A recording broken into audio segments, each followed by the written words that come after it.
Good evening, ladies and gentlemen. I want to welcome you all to the Cabarrus County Schools Board of Education meeting for Monday, January the 9th. We're getting ready to get started now, and I'd like to have, we call the meeting to order. And I'd like to also set the agenda tonight. Do we have a motion that we approve the agenda as presented? So moved. Second. Have a motion and a second. All in favor, say aye. Aye. Okay. Next, we're going to move right on to our report section.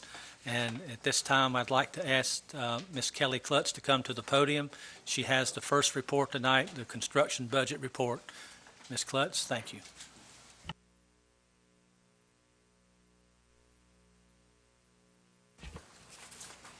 Good evening. Sorry, give me just 1 second to get to my construction budget report.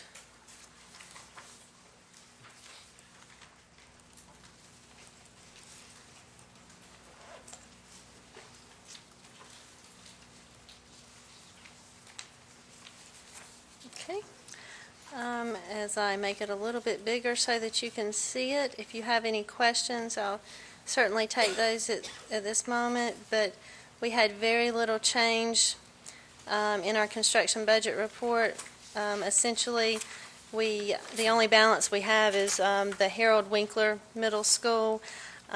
There's a land balance and contingency balance. There's small balance in the construction and a little bit in architect and engineering, but other than that, it's mainly contingency and land. Are there questions on that report? Any questions from the board? Ms. Kluttz, I only have one. On the budget balance without the sales tax, obviously the sales tax is what's holding this up. How much longer do you think it will be before we can close 4 of these 5 accounts out? Are you speaking about the Boger and Allen? And Yes, all but Winkler Middle. There are just a few things that projects that are on a spreadsheet that we have, and there's some timing issues that Mr. Witke is working on. Lynn, do you want to speak to those things? Okay. There are a number of small projects that we're completing. The deadline to complete those, Mr. Chairman and Board, is the end of February. And so we have several of those that are under construction. We have some that are going out to bid as we speak. And our hope is that we will complete all that work by the end of February, have it if not completed, certainly under contract and nearing completion at that time. So, and there are projects, really, the main ones are, there's a couple at, thank you, at A.T. Allen. There's 1 or 2 at Hickory Ridge. And then there's also a couple of projects at Winkler. I believe we're done with all the projects at Patriots, except for we have a sunshade that's going in there. So you figure maybe by the end of February we'll be able to close it all out, and all we'll have is just the Winkler Middle School to deal with, and Yes, sir. project's winding down. Right. And that's Okay. what the county's told us, that we'll be done by February. Oh, that's good. They said we will be done. Okay. They Well, that's said we good. will be done. All right. Well, thank you, Ms. Kluttz, for the report. And Mr. Witke, if you'd like, I think you're up next with the QSCB update, so if you could come to the podium then.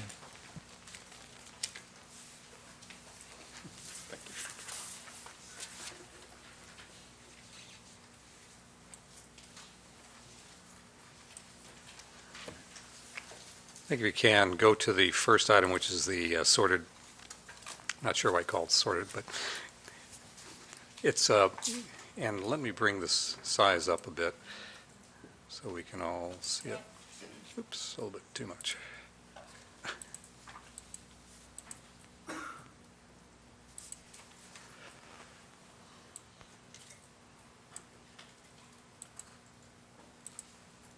There we go. We have had good success bidding a majority of projects recently. I'll speak a little bit later in the program to the IT projects that were bid at 3 of our schools recently, as well as at Mount Pleasant Middle School. The work there, or rather, excuse me, the bidding there is completed now, and we bid those last week. and I'll have those presentations for you in a little bit later. The other projects that we are under construction on have been moving very well. I believe last time we met, I spoke of the fact that Concord High School and both projects, both the auditorium work and the dining room expansion, were going to begin over the holidays. That, in fact, did happen. If you see the dust flying and the contractor's fences, you know things are underway. So, and I will say it's been a very interesting experience. The kids have really pitched in. Oddly enough, the principal told me that she didn't think the dining room had ever been as clean as the hallways and the areas where the kids are eating now. They're doing a super job of keeping everything up to speed and clean and uncluttered. So kudos to them for that. And it isn't easy because it's a very difficult way to get through, get your meals, and then get out to the corridors again to eat. But everybody's pitching in and working well together. So we did also bid the cooler and controls areas, digital controls for the HVAC systems oh boy, this is still small for me. I'm sorry. I'm going to go to my bigger cheat sheet if you don't mind, and use that because I apologize. It's actually we bid the coolers, the cooler replacements at the high schools, and those projects are we just had pre-construction meetings on one of them, and we'll have the others very shortly, and then that work will proceed, and we hope to get that work done actually by the start of warm weather this coming spring. So that's well underway, and then the controls portions of that will be bid in the spring, so the work can be completed over the summer on those three. The other projects are going along. We are going to be installing the Beverly Hills windows starting next week. So that project and that will only take a matter of days, so that should wrap up pretty quickly. And Central Cabarrus High School, their office remodeling is going very well, probably about 50% complete, and the windows are ordered, and we're waiting for those parts to start coming in. So if there are any questions, I'd be happy to answer them. Board members, any questions? That's a good report, Lynn. Thank you for that part. You're welcome. Let me just move to... Tell you what, we'll pat you on the back here in front of everybody, the rest of the board members, because when we met with the commissioners the day after the work session, they all commended you on the information on the form and how easy it was to read. So Lynn got a nice pat on the back from some people that really matter. Thank you very much. I'll take you now to the financial report, the budget report. And here, the difficulty is timing this report more than anything else. As I mentioned, we just bid a number of projects, but this report shows it's really through the end of December. So the report that you're looking at is just that. And it shows where we've been moving some funds. We talked last time when you approved the movement of dollars between projects at Central Cabarrus High School and also at Concord High School. In both cases, we had projects within those schools that were bid that came in well under the budgets, and we had others that came in over the budgets. So we've simply moved, or in the process of moving funds between those projects so the work can go forward. And that's in the process of a budget amendment, to Kelly, and this information reflects that. Next month, you'll see the changes that we'll be talking about a little bit later as relates to the IT projects. Are there any questions on these? Board members, everybody okay? Well, we've had plenty of time to look this stuff over, so I didn't anticipate any questions because you do a good job on it, Lynn. Thank you so very much. You're welcome. Okay. Now, we're going to move on to the next report, and this is from our own Ms. Furtenbaugh. She took a trip here recently and went to China. She's going to tell us all about that and what all she taught those folks over there. And I won't mention all of the the food that was quite enough after about the 10th day. Robert's going to run the slides for me so I can stay up here. First of all, the trip was called the North Carolina Global Leaders. It was sponsored or coordinated, I should say, by the UNC Center for International Understanding.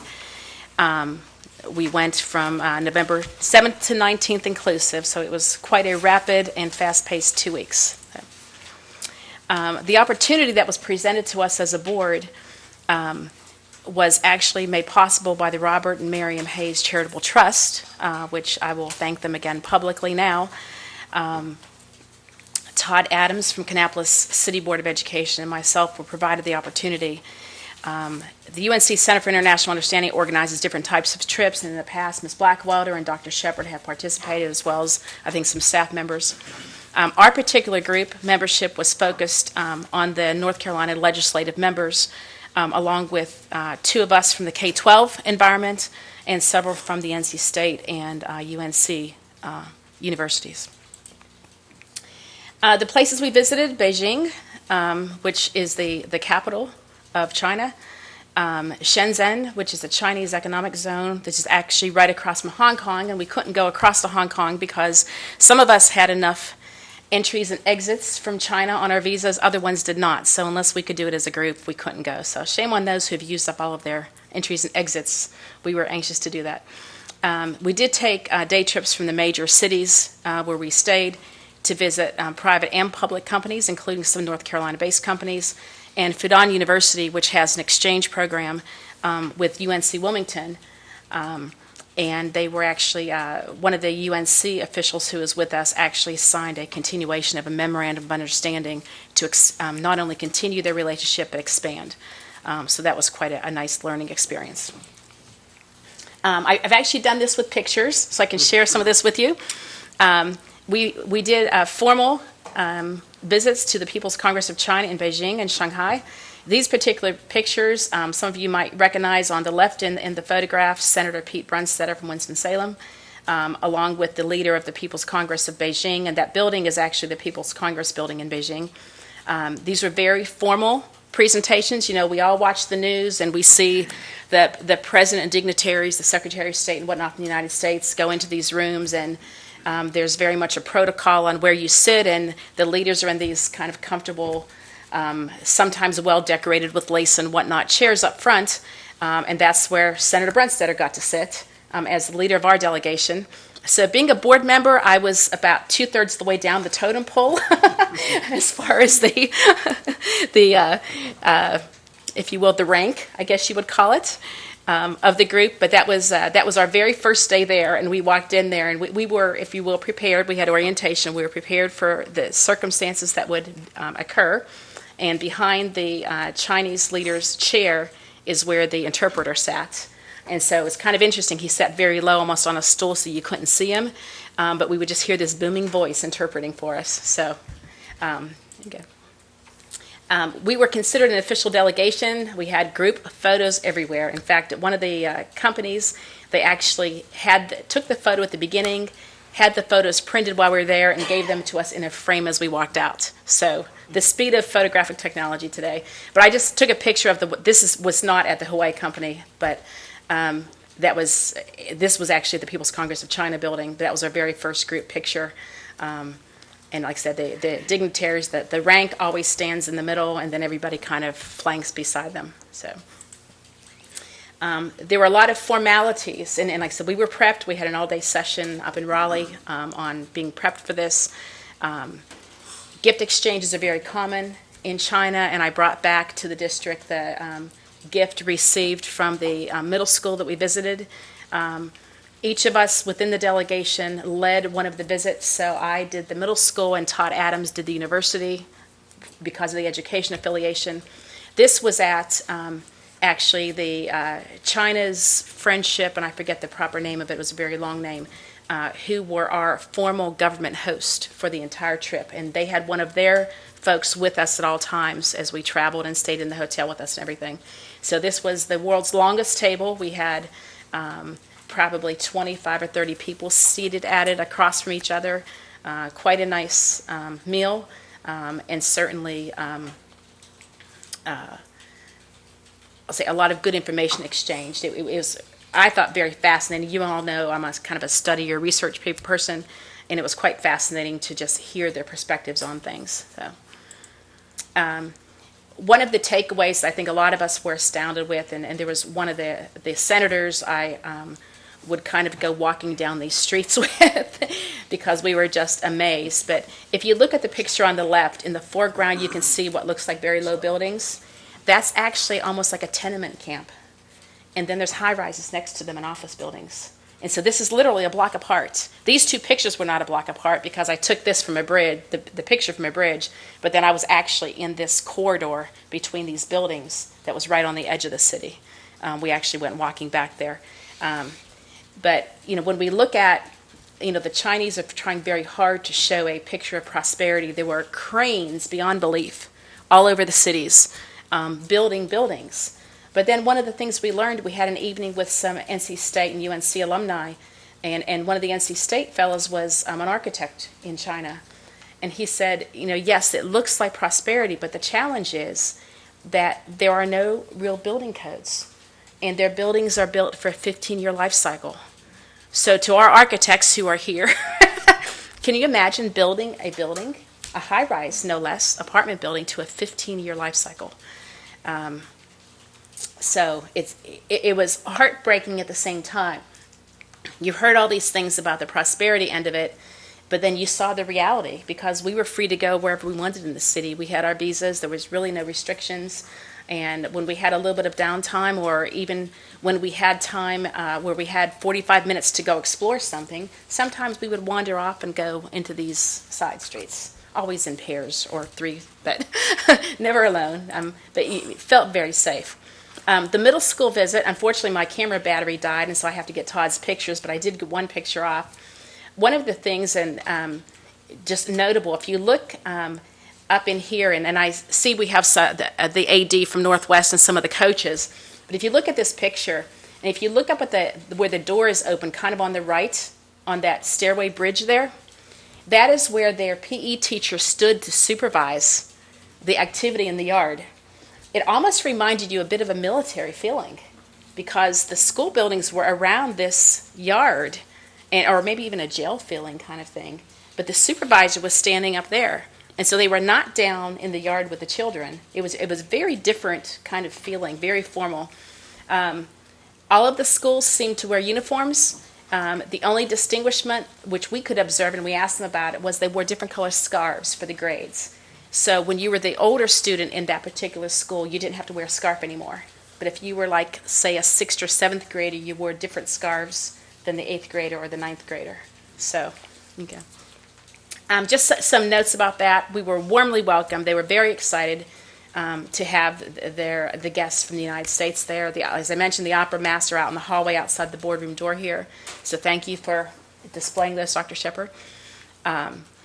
We visited 4 classrooms. We broke up into groups and kind of rotated. The interesting thing for me was I wanted to see math and science classes. They did not allow us to go upstairs. There were 4 floors to the school. We were only visiting classes on the first 2 floors, which were all the creative. Music, art, I guess it was multiple art classes. Some were more traditional, as in like art history, and some were hands-on. So, like I said, I wanted to see the math and science. I wanted to see what their classroom looked like. The interesting thing there is the teacher changes the classroom, not the students. So the teacher just they have a big, I've seen this at UNC Charlotte, the big automation type station for the technology, for the display and whatnot in the room. And the teacher just brings his or her, I imagine they had jump drives with them and whatnot, and teaches from that. But the children stay put. Oops, go back. Wasn't finished there, sorry. Up on top. Sorry. There we go. Sorry, Robert. I nodded. The students walked or used public transportation. We would see on the buses getting on and off students with all different colors of warm-ups. The school wore all the same color, but different schools had different colors of warm-ups. I imagine school colors. There was some school-provided transportation, but it was only really for what we would call field trip or special needs type children, although very few special needs children go to traditional schools in China. They're more kept secluded, which is unfortunate. Some of our student guides were very excited to tell us. We went off campus to the Confucius Gardens across the street, and they came with us to do the tour. And we got over there, they were much more open than they were on campus. And it was just across the city street. But they were in the 2008 Beijing Summer Olympic Games, and we told them we had watched them. They were so excited because, obviously there were thousands of children involved. But we saw them, in their minds we saw them, so that was kind of nice. Go ahead. While I was there, I had the chance to Skype with Odell kindergarten classes, and when I think of my 32-year technology career, and I think the things, I used to have to drive in when I lived outside D.C., and I was on call sometimes a couple times a night, and this is what I Skyped with, an HP touchpad. Camera on top, power button on the bottom. So it's kind of fun. The Odell classrooms had smart boards, and the teachers organized it that on each of 2 days, because of the 13-hour time difference, I had limited time windows that were suitable to them as well. We connected. They put 2 classrooms in each classroom, and I did it 2 days in a row. One of the things during budget last year was a question from some of the staff about we need to have cameras in the room so that the person on Skype can see the classroom. Well, the teachers were kind of creative. They turned their monitors around so I could see them. I could see the students. Now, granted, it was a room full and they turned out the lights because they were kindergartners and lights out means quiet. But the first thing I did was I held my touchpad up to the window. In Shanghai is very well lit at night, and I was on a high floor of the hotel.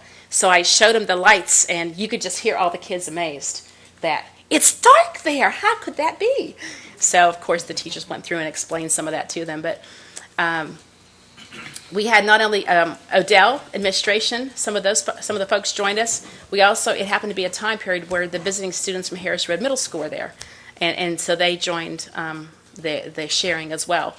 I share, like I said, the night sky, Chinese money. We only did like 25 minutes or so.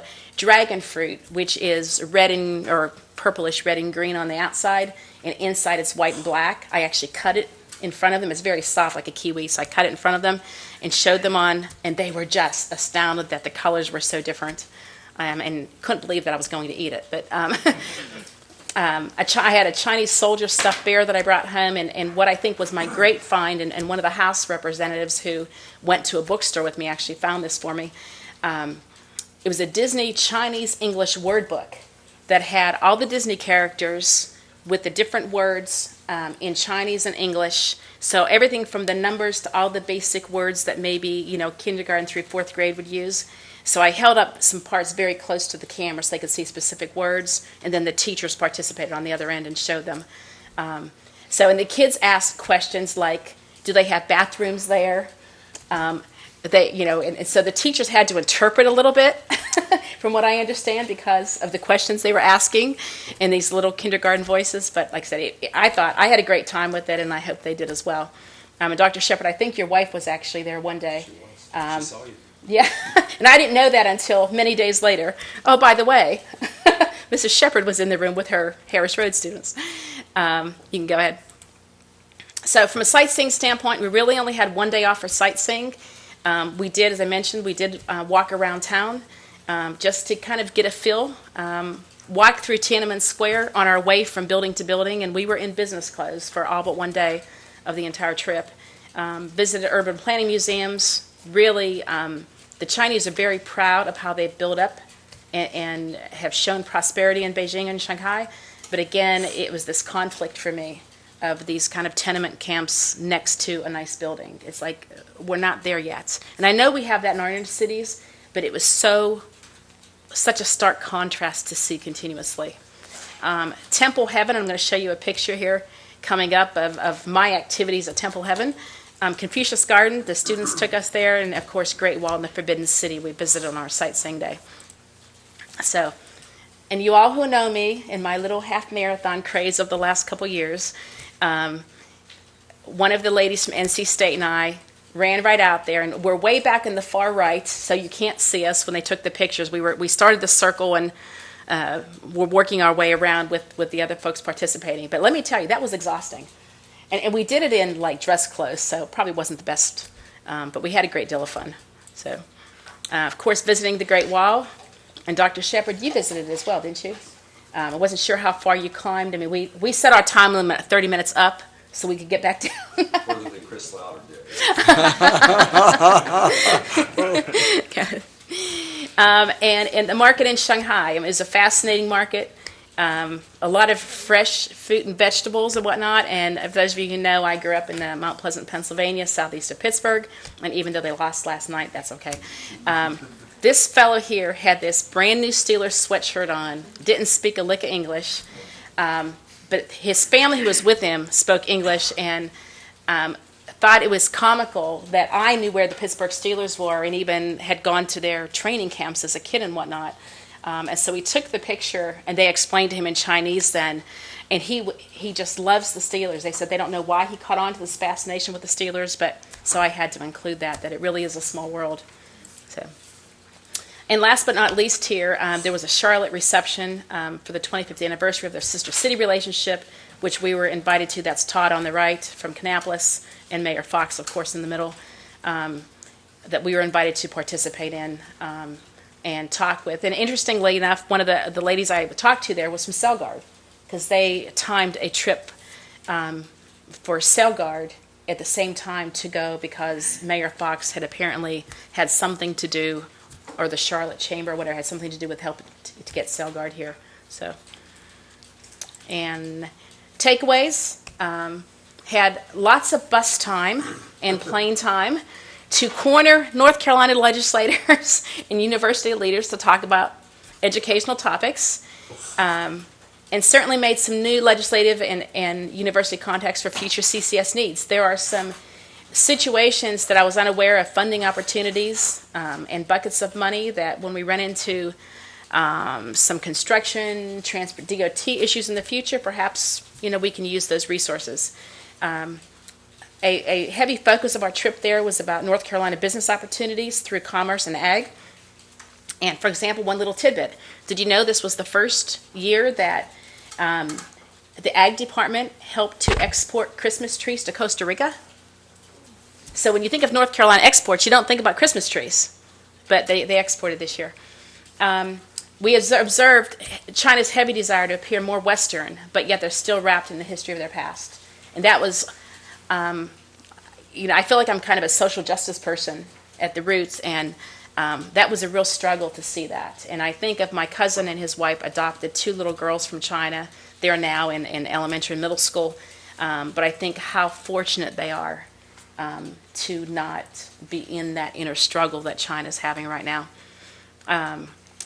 And, I work with people on 6 continents in my daily work, which is why my work day has all kinds of crazy hours connected to it, because I work in 15 time zones.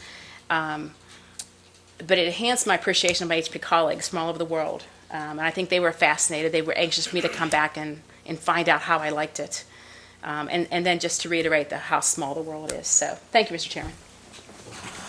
Well, we thank you, Ms. Furtenbaugh, for your trip, and I just want to ask you one question. Are you about ready to go back? I don't have a deep desire to go back to China, but it enhanced my desire to still travel.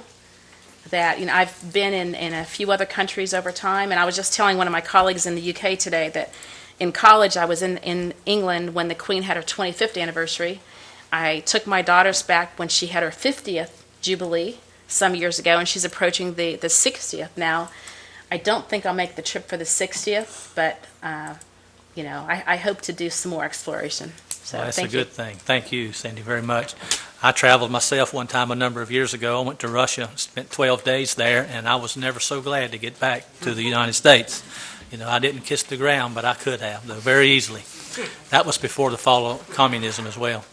Okay, board members, we're going to move over to the discussion items tonight. We're going to look at these different items here that may or may not be put on the action agenda or the consent agenda for our January 23rd meeting. So I'd like for us to look at 4.01, the approval of the budget amendments, and I'd like to ask Ms. Kluttz back to the podium, and she can go over these with us. Okay, we'll start with our local budget amendments, and on the local, we just have the one budget amendment to record the operating budget for the magnets, And we've had lengthy discussion on that. Are there any questions on? Mr. Chairman, I just want to be reminded, where was the from money coming from? Was that coming from fund balance? It is. Okay, It that's is. what I thought. Okay. Okay. Are there other questions on that budget amendment? Okay. We'll move. I'm sorry. Yes, ma'am. They hid it in technology. Okay, equipment, and you'll have to excuse me, I wasn't here at the last Okay. work session. Equipment science, the 100,000, what basically is that for? Jason, you want to address that?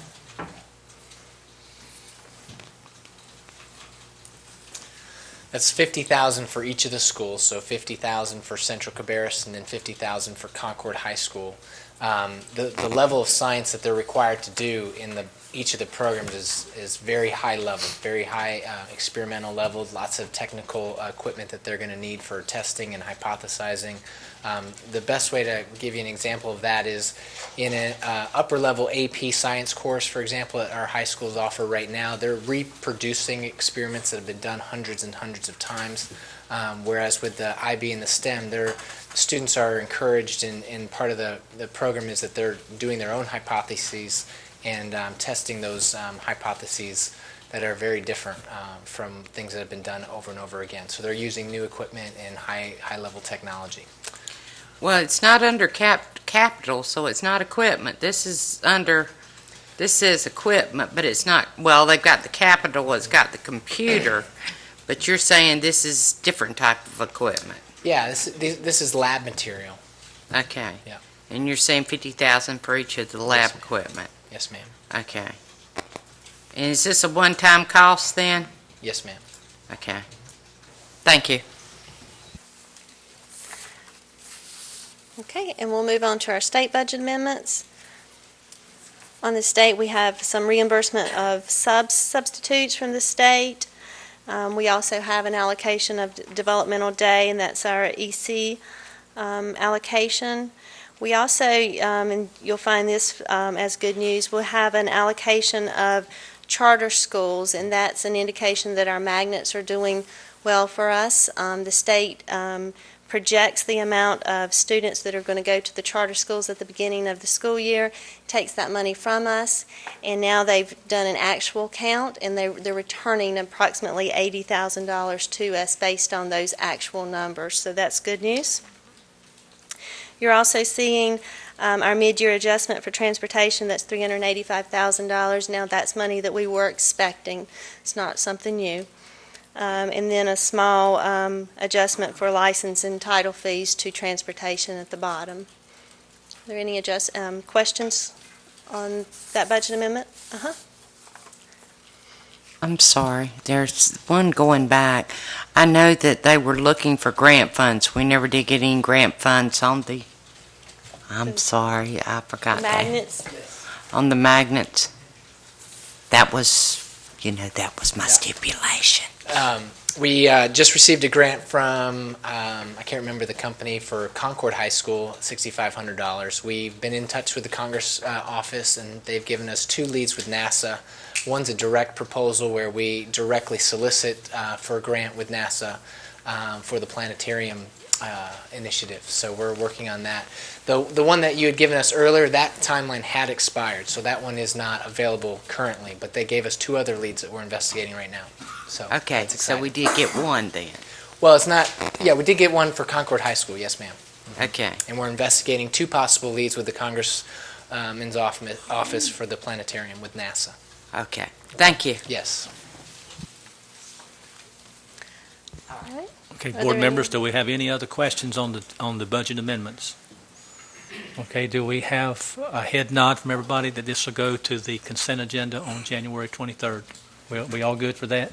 Okay, Ms. Kluttz, you're good to go for the 23rd consent Thank you. assignment there. Okay, next, board members, 4.02, the adoption of the resolution requesting changes to the school pay dates, and we have our attorney, Mark Enrique, that's going to address the board on this. Mark? Sure. As part of the last year's legislation, there was consensus legislation that the School Board Association, along with some other groups, proposed to make some changes in payroll. That was adopted, and for the most part, we're in favor of the legislation, but there were three things that they did not change that I think need to be changed, and this is a resolution asking for those three things to be modified. The first is, and the main purpose of the legislation was to stop the prepayment of teachers. For a while, you would get prepaid for work you hadn't done, and it created issues where payment was made to teachers, but then the teacher might leave employment, and then it became difficult to go back and say, we've already paid you for this month, now try to recover those funds. So that was the main purpose. It changed that portion, but it still kept a mandatory initial pay date of August 31st, which is problematic given the start date of some teachers. It also required that each paycheck be for a full month of employment, and again, if they only work a partial month, that's inconsistent. It also eliminated any opportunity to recover prepayments, and there may be some times where you have made a small repayment and want the ability to recover it. So this resolution essentially is asking the General Assembly to make those modifications, and you'll see there on the second page kind of a list of what we're asking the legislature to do to address those three areas that we think the legislation failed to account for. So it's pretty self-explanatory, but I'm happy to answer questions or other issues about the meat of the legislation.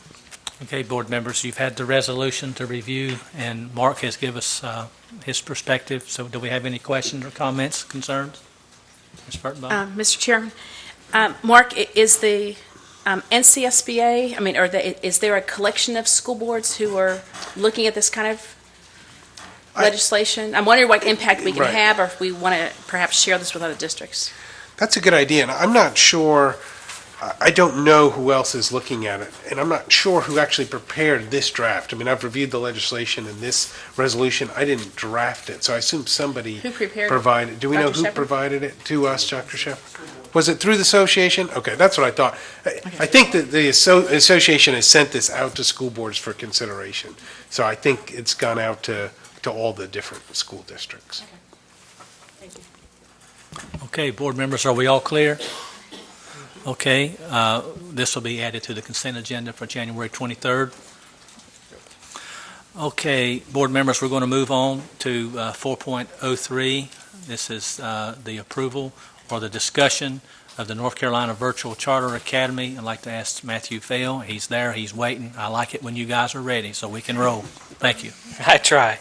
It's my pleasure to present an opportunity for Cabarrus County Schools to support the North Carolina Virtual Academy. With your preliminary approval, this nonprofit organization, NC Learns Incorporated, will be able to proceed to a state review and final approval by the State Board of Education. You have received the application, frequently asked questions, and the application evaluation packet. Cabarrus County Schools Administration has reviewed the application against the State Board of Education's charter school rubric. Based on this review, the North Carolina Virtual Academy achieved an adequate or excellent rating on all categories, and we recommend preliminary approval. I also want to take a moment to introduce Dr. Stephen Moody, Mr. Travis Mitchell, and Mr. Chris Withrow, members of the North Carolina Learns Incorporated, founding members. Dr. Stephen Moody is currently the Education Director, Principal of Western Youth Institution in Morganton, North Carolina. Dr. Moody has served in the field of education for 26 years, bringing a wealth of experience to the North Carolina Virtual Academy. Dr. Stephen Moody, will you please stand for just a minute? Yeah. Then we have Mr. Travis Mitchell. He is the President of Communities and Schools of Wake County. He brings 18 years of executive management and media experience in the cable television, national network radio, and magazine publishing industries. And finally, we have Mr. Chris Withrow, who also brings a wealth of knowledge and experience. His experience is with technology, design, implementation, systems architecture, migration, conversion, virtualization, internet and intranet, virtual schools, and extensive background in management. He is currently the Chief Technology Officer of Warren County Schools and the current chair of the North Carolina Learns Founding Group. Mr. Chris Withrow and his team will provide more information. Chris? Thank you, Mr. McPhail. Good evening, Board Chair Shue, Chairman, board members, Dr. Shepard, thank you for this evening and the opportunity to come and present to the good citizens of Cabarrus County. Tonight we would like to share a little bit of our passion with you of why we're proposing a charter school and ask for your assistance with that. At this time I'd like to introduce these members again. I'll ask them to share a little bit with you about what drives them as part of our board.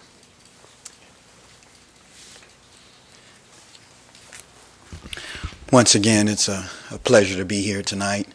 I'm the son of retired public school educators. My mother and father have over 60 years invested in Wake County and the administrative levels as well as teachers.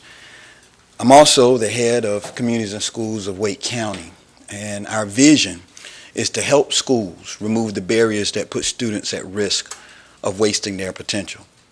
Given what I have seen in my lifetime, given what I have seen as the recent head of Communities and Schools of Wake County, I can absolutely tell you that the time is now for innovative and flexible solutions in education.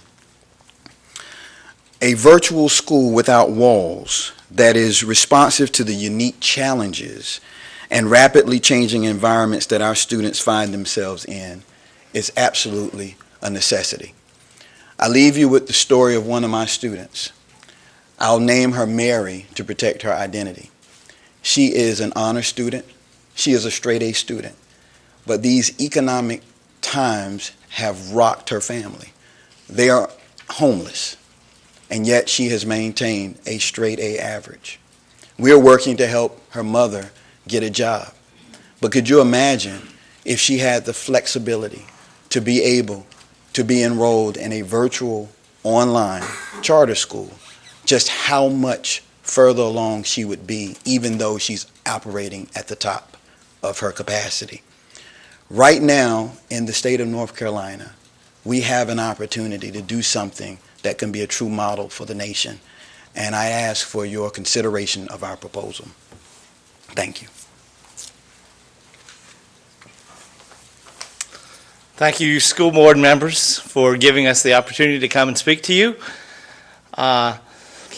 My name is Dr. Steve Moody. I have a lot of years of experience. I've been in the classroom, I've been in administration, and I've worked with a variety of school populations.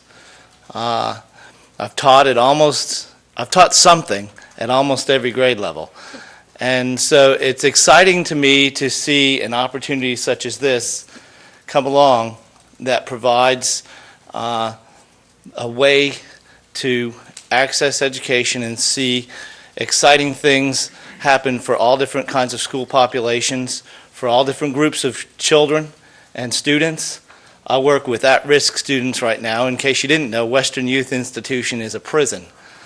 So I work with prisoners under 18 age prisoners who have not made it in the public school system.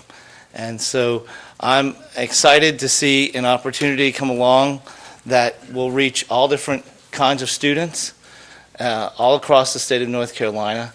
And I'm really excited to see that you as a board are willing to collaborate with us and work with us in this exciting opportunity because it really opens up a lot of possibilities, and we're excited to be a part of it. Thank you, board members. For myself, I started out back in the 80s as a public school band director in Wayne County, down in Goldsboro, North Carolina. And throughout those years, I was blessed to have wonderful students, and I loved every day that I went to work. I started having hearing problems with so many instruments playing at me, and so I needed something a little less tough on my ears, so I went into the technology industry because, as you know, computers are quite quiet. Was given the opportunity to work in the private industry and learned a lot from them, learned a lot about business practices and of course, gained in my craft. Well, I was very blessed in 2005 that the superintendent of Warren County invited me to come back to my first passion, my real love, and that is educating children. He asked me to come back and be the chief technology officer for the district, and let's make changes. And it was a wonderful time to have somebody with him and our school board that was very supportive, and we made changes. But shortly after I arrived, I realized that in Warren County, as in other areas of North Carolina, there are children who aren't succeeding. Looking at cohort graduation rates, dropouts, children not passing EOCs and EOGs, and I realized shortly thereon that we needed something to change, something different to change these lives of these children.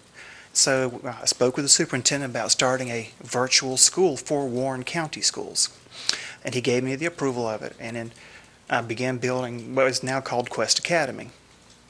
Quest Academy is a virtual school owned by and operated for Warren County Schools children. We opened in the year 2006 in February, and we've had tremendous success. That first year, you have to realize we're a small county, and we've grown, but back then we had one high school. Now we have 3, because we have grown, but that first year we had 213 children that graduated. But 25 of those children would not have gone across the stage if it had not been for Quest Academy, because they were able to do credit recovery and also new coursework to catch up where they had fallen behind. And immediately that sparked an interest of, wow, this is another vehicle that we can reach children that the traditional way is not working for them for whatever reason. They become disenfranchised. Since that time, we've been able to continue to have success with our children. We've taught homeschool children and private school children through Quest Academy. That's bolstered my heart to believe that there is a way we can reach out to every kid in North Carolina, every child. Following the passion of No Child Left Behind. Different ways educate different children. And so we believe, and I believe, in virtual education. Fortunately, as you can see, all of our backgrounds are different as board members, and I think that's a benefit to our board. But we all started reaching out for the same common goal of how do we change lives of these children in North Carolina to make them productive citizens for the future. So individually we started reaching out, and we came to the conclusion that we need another way with a virtual school statewide. So in reaching out, we ended up working with K-12, who was our vendor, and we've asked them to handle the administrative responsibilities of the school, much like a management team would. And so they've come in and they've worked with us, and they've been very supportive. And we believe that we have a good offering to help the children of the state of North Carolina. I think that we looked at partnering with the school district because we felt like that we need a strong school district to work with so we can both share and learn from each other. We started looking at who are the top districts in the state of North Carolina. And it was really quite simple when you look for a district that's progressive, does a fantastic job in educating the children. It's like I was sharing with some of your staff earlier. I looked at the strategic plan for Cabarrus County, and I love the benchmarks at 95% and being top 10 in North Carolina. That's a lot, and that's a good bar. And we would like to be a part of a group that's on the cutting edge of educating our children. So therefore, we're coming to you tonight to ask to be a partner with us, to collaborate with us, to help us as we all work together to educate our children in North Carolina. So I thank you for this opportunity, for the time to speak to you all, and I'll turn it back over to Mr. Vail. And at this time, we would like to entertain any questions the board may have relative to the North Carolina Virtual Academy. Also, before you actually start the questions, I want to make sure that we pointed out we've got Mr. Joe Chisholm and Karen Goddati? That's a hard name to pronounce. With K-12, their vendor, who can also support responses to the questions. So at this time, Mr. Chair. Okay, thank you, Matthew, for having all these gentlemen with us tonight.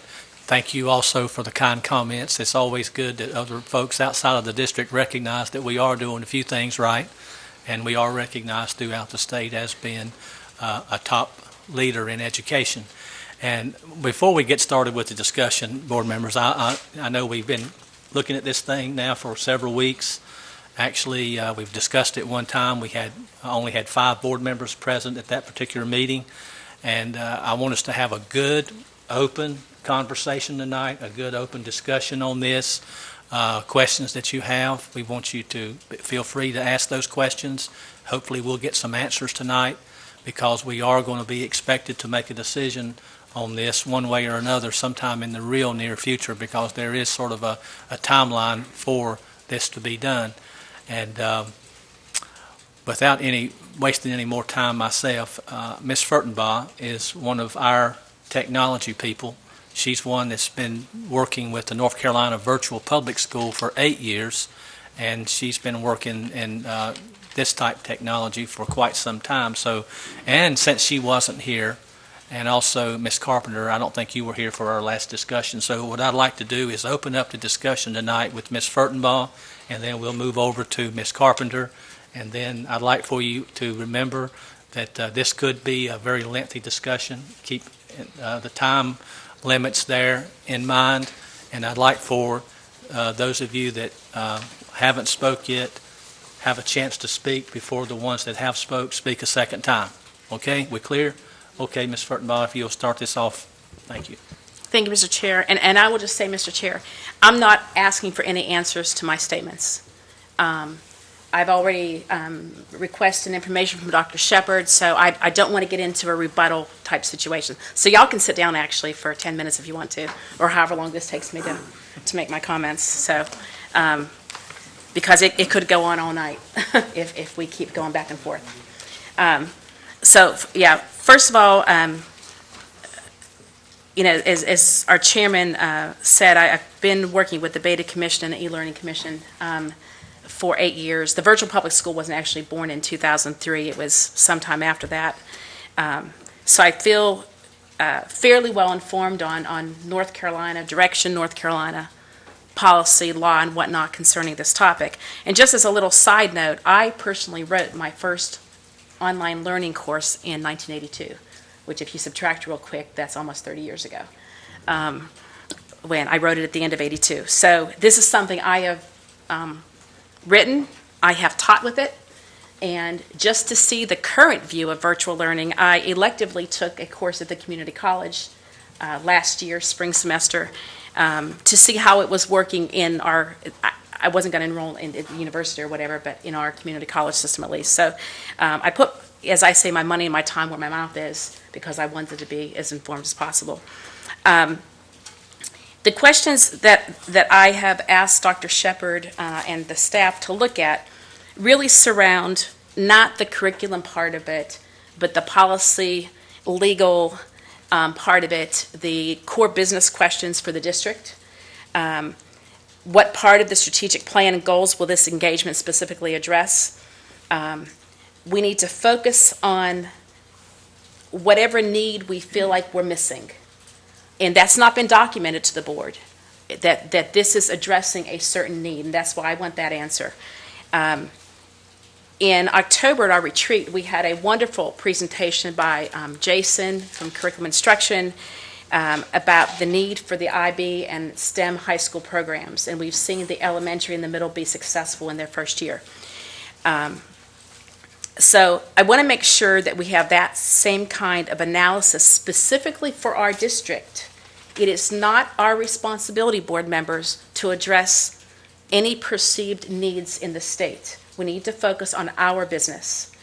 And in fact, in reading rereading the legislation around virtual public schools and charter schools today, there are specific comments that boards may go to the State Board of Education to say how a charter school may impact them. And this is kind of an unusual. There's no specific provision to say a school system would somehow be a co-sponsor of a statewide charter school. It's kind of an interesting, I guess, scenario. And I look at this proposal more as a marketing approach, not so much as is this meeting the needs of Cabarrus County school students? And I beg to think why any of the gentlemen who are all obviously well-educated and whatnot who are here tonight, why their home districts are not sponsoring this or they're not being approached. No one from this board lives in Cabarrus County, so why were we kind of plucked out? I think we have a lot of work to do. Our staff is doing a lot of great things with getting these STEM and IB programs accelerated and across all grade levels.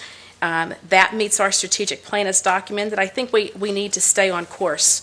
And we've talked about that many times on what needs are we meeting with every decision we make. Any memos we get from staff reference parts of strategic plan and how we're meeting some goal. When we all of a sudden jump into something that is going to affect our neighbors, our peers, whether it be superintendents across the state or board members across the state, and we haven't done that analysis for ourselves, I feel like we've put the whole cart before the horse. We are not being true to the direction we as a board and we as a system have worked so hard to get to be a data-driven system, to really think through and document requirements and needs, and we kind of somehow jumped over all that with this proposal. So again, focus on what we need. We have the Performance Learning Center already. We have the Opportunity School. We have Early College in conjunction with Kannapolis. We have STEM and IB programs either underway or in practice for all grade levels. My proposal would be document the need that we feel we're missing in Cabarrus County schools. And I think Mrs. Carpenter is going to give you a very good example that she shared with me today. Document those needs and let's see how we can meet those needs from expanding, modifying our programs, rather than appearing to push a concept on the entire state. The board of this proposed charter school does not need us to support an application. They can go to the state board. The state board, through their policies, their attorneys, their review, will determine the majority of the outstanding questions I have. We don't need to be in the middle of this. I personally, and my questions have not even drilled down to the curriculum yet. I mean, mine are all, and I think you'll test Dr. Shepard, mine are all at the high level, the strategic, the legal, the policy, the impact to our neighbors. And I would challenge all of you to think, whether it be staff, Dr. Shepard, board members, what if Union County was doing this? How would we feel? We're excited that we're getting money back because of an overprojection of charter school. The DPI is saying, congratulations, basically. You know, you've met the need of your constituents. And here we are seemingly looking at proposing that we affect our neighbors, not only ourselves, but our neighbors across the state, 114 other districts. A few more comments here. Let's see. The value proposition. I will call your attention to that from what I know of other states and their funding streams, North Carolina is very different. North Carolina school boards do not have the ability to raise their own funds.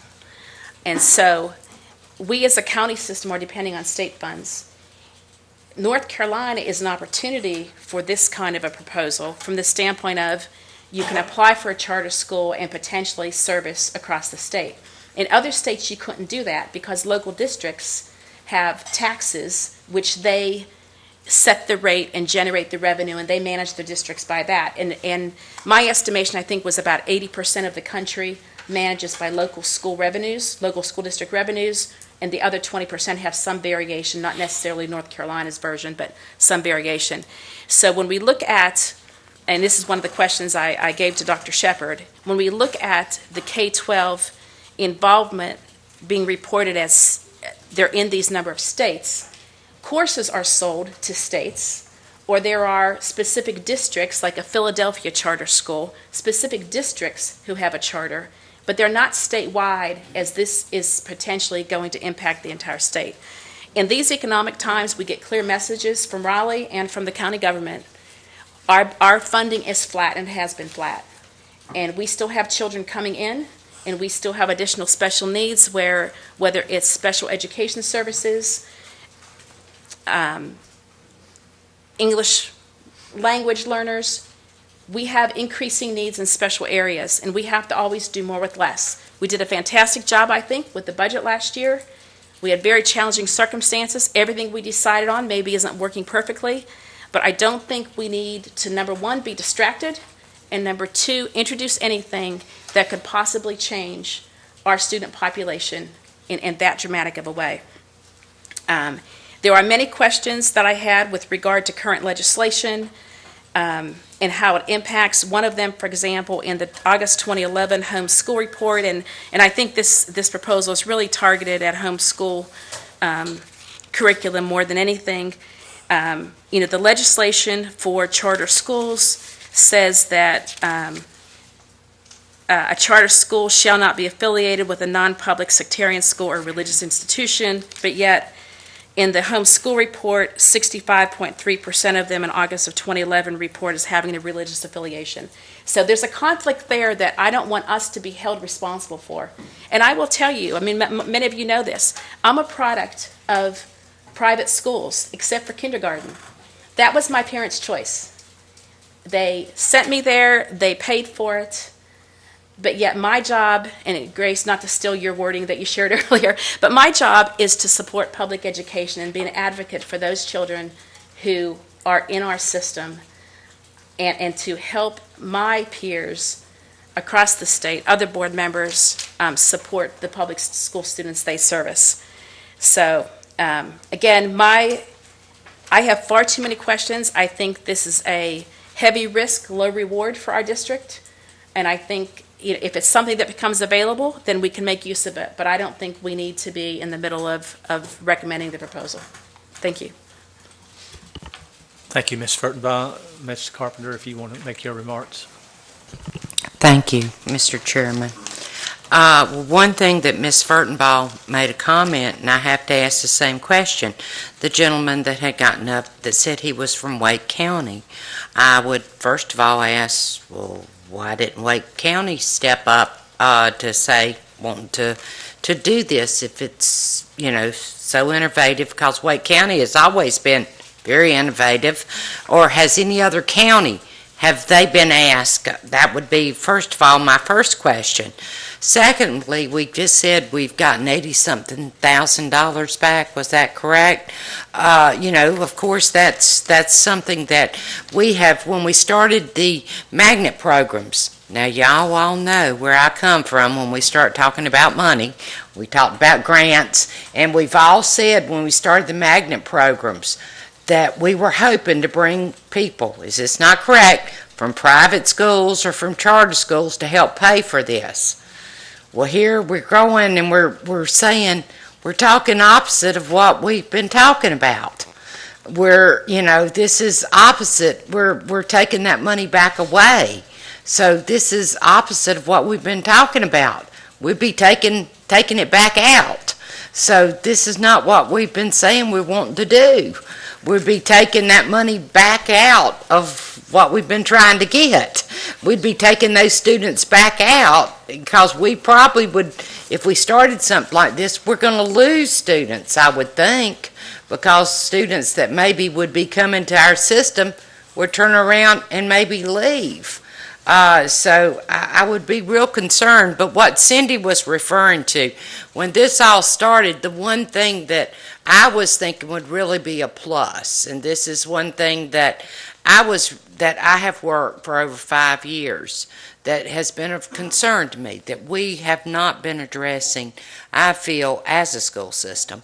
And this is our, what we consider 365ers. And what some of you may not understand, the people out in our viewing audience, we have children that are long-term suspended, and 360, what we call 365, are students that have been expended, say, for a year, 365 days, or a long-term suspension over 10 days.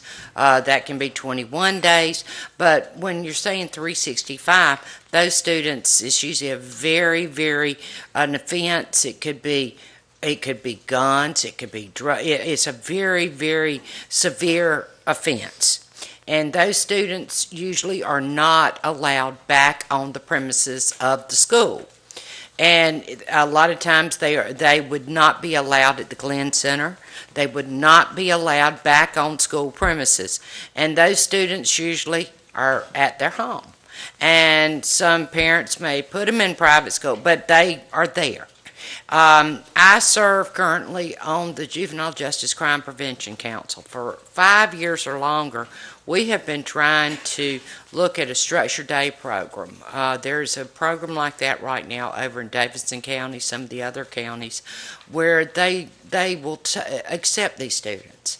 It's a very expensive program, and we in juvenile justice have not been able to afford it. Our total budget for juvenile justice is around, JCPC was called, is around $325,000.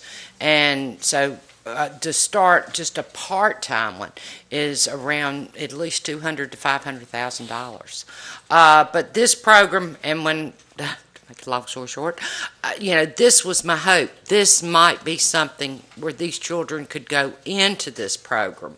But in talking, there's been some legislation passed that may be using the virtual program we've got in place or working with the school system. Maybe something could be worked out with what we've got. I don't know.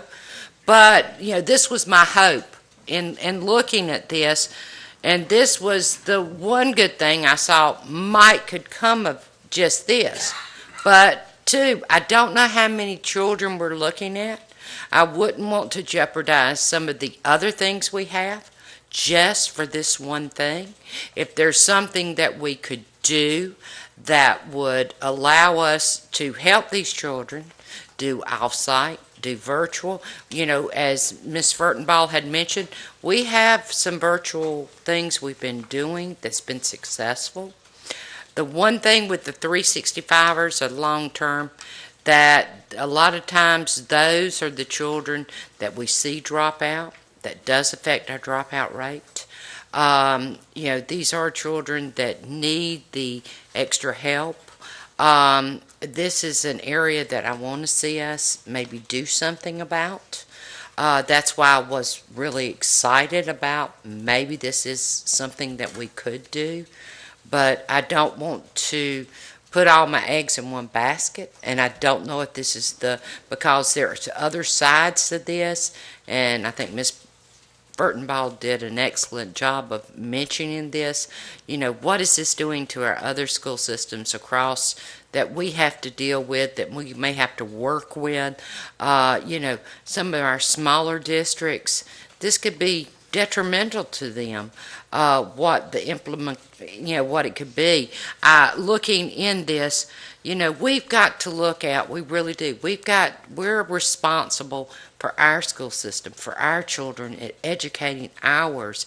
I look at this statement, and it says this plan is innovative, provides a much-needed opportunity / choice for children across the state. That's the statements made. We're not responsible for them. We're responsible for our children, educating Cabarrus County students. We're not responsible for the state. We're responsible for our children. And that's it in a nutshell. And so, we are innovative, but we've got, that's what we've got to look out for.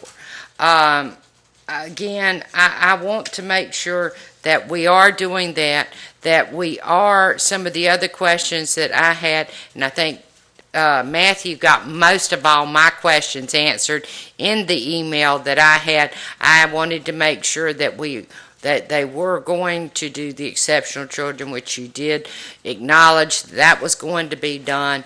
But mine was basically about the 365ers, which that was, but I don't think that can be the only thing that we do. I want to hear from the other ones. You know me, I can go on. So I will let that rest. Thank you, Ms. Carpenter. You can rattle on, there's no I doubt. can. Thank you. Ms. Monick, I'd like for you to go ahead, if you will, Ms. Monick. Is that why you moved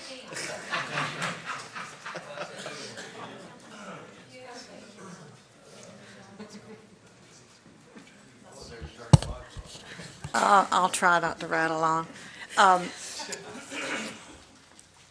I definitely believe in innovation. I believe in going in any direction that you possibly can go to see that a child is educated. While I have sat on the public school board for many, many years in the past, That does not mean that I think that's the only way children can be educated. I think homeschooling is fine. Have niece and nephew who are homeschooled. They're brilliant young adults. I have a grandson who's doing very well in the computer gaming field, and he went to private school. I have, I don't think that we should out of hand dismiss the idea of a virtual school. I think that there are possibilities for that. I also have another grandchild who probably would benefit from some of these individualized courses because he has some issues in the regular classroom. Having said all of that, it gets me back, though, to some of the questions that have been brought up by Ms. Furtenbaugh and Ms. Carpenter. Is it the place of this school board to make a decision for all of the school boards in the state of North Carolina? And I don't feel comfortable doing that. If you were asking us to make that decision for ourselves, and if in that decision we had some oversight of this program as it evolves and grows and functions, that would be one thing. But when you're at what I understand that we're being asked to do is to wave the wand of blessing over this project and yet have no control over the project, whether or not it is successful or unsuccessful as the 10-year period goes on. I also took the time to look up a lot of different articles, both pro and con, went to the K-12 website, read things from comments from parents and so forth, and of course there were articles in the New York Times and the Washington Post which have received some notice locally. And I also came across an article that talked about that those two articles are not anything new, that there have been other systems and other states and other cities that have had questions about the project of different kinds. So I don't have enough answers for myself to say that, yes, I think this is the thing we should do. Another concern I have is I know the state from talking, for those of you who are our visitors, I've been back on this board for just a short period of time. I had a gap in my service, and so I wasn't quite up to speed, and I talked with Ms. Furtenbaugh. And I do understand that the state has a lot of virtual programs, and they're expanding on those. Is that not really where we should go and encourage the state to do what K-12 does and do it without having to contract with a company that is a for-profit company? Obviously, if you contract with a for-profit company, some of the money that you get from the taxpayers is going to go pass through into profits for the for-profit company. So I have a concern there as well. So I guess to just sum it up and not rattle on, I just don't have my questions answered. And I'm concerned about the push, the time frame, the push, and too many questions for a definitive answer at this time. Thank you. Thank you, Ms. Minot, for your comments. I'd like to take just a real quick minute for the cameramen to make their change. I think they need to make their disc change or tape change. So if you want to go ahead, you want me to keep rolling? Okay, with that being said, he wants to keep rolling. So, Mr. Furr, we start off with you. Well, you know, I make things short and sweet, and one thing about going as a fourth speaker here, when you're behind three women, there's not a whole lot left to say. But honestly, one thing you can say about this board, I think we've done a pretty good job of research. Anytime we have to make a difficult decision or something's presented to us like this, you can tell we put a lot of time in it. Some people put a lot more time than the rest of us do, but I value each person's opinion up here, and the research they've done I know is it's beyond measure.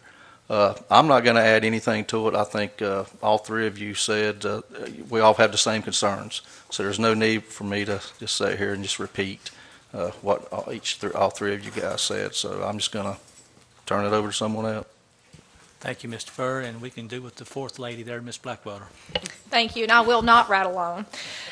The question I have is probably best answered by staff tonight. I'm not sure if it's Matthew or someone else, but I noticed in the evaluation, and I'm not sure who all participated in that, all areas received an excellent, with the exception of the admissions policy and the projected staff, and those received adequates, which those two areas I think would impact us the most. Can someone answer why those only received adequates, what you were looking for or what you were disappointed in, and why it did not get an excellent? Sure. I have to go back into my memory here, Holly, so just give me just a second. Just to clarify, what the expectation is to review it against these bullets on the rubric. And of course, there are questions in the application itself, so you're reading the responses to the actual questions. So when we did the evaluation, it was personal opinions aside, and it's against this rubric. So for the admissions policy, let me look here again. It was the last bullet. And again, we felt they had an adequate rating, but the last bullet says an evaluation plan and specifies when the school will examine their student demographic data and will revise their admissions and our marketing plan. It wasn't explicitly stated in the application. Now, we've since had a discussion about that and how they're going to go about doing that, and they have expressed verbally what that's going to be, but haven't revised it in the actual application. And my understanding is they're going to revise it and actually put that language in the application, but when I read it, it wasn't there. So that's why. They're going to use their enrollment figures to determine where they need to market to get a balance in demographics. So once they start getting enrollment numbers and figuring out who's where, let's just say that I'm sort of making this up and they can come help me, but let's just say that in the southwest region of North Carolina, they're finding their numbers aren't there, then they're going to target marketing in that area because it's not sort of balancing across. That's just one example of how they're going to use their numbers to then turn around and market in order to get the appropriate balanced demographics. Did I do okay? All right. Can you answer for the projected staff? Oh yeah, that one's easy. They didn't have any examples of job descriptions. So again, they're going to put some example job descriptions in the application. So it wasn't a ratio problem for student to teacher, it wasn't numbers or any of those type of, okay, no. Okay, great, thank you. Mr. Chair, that's all the questions I have. Well, thank you, Ms. Blackwelder. She didn't rattle on, did she? Okay, Mr. Kiger. Well, it's getting shorter and shorter as it goes down the line. I'll try to follow suit. I guess philosophically speaking, I'm in favor of doing things that are innovative, that challenge sort of the status quo. I think our system as a whole does a tremendous job. I think I turn the flip side over, I take it as a compliment that they came to Cabarrus County. I think they looked at us as a district that's doing a good job and doing things the right way, and wanted to see if that's something we wanted to be a part of, instead of just saying, well, let's don't go there, let's stay home. I take that as a compliment. Whether it works or not, I couldn't tell you, but I don't in any way look at that as a negative.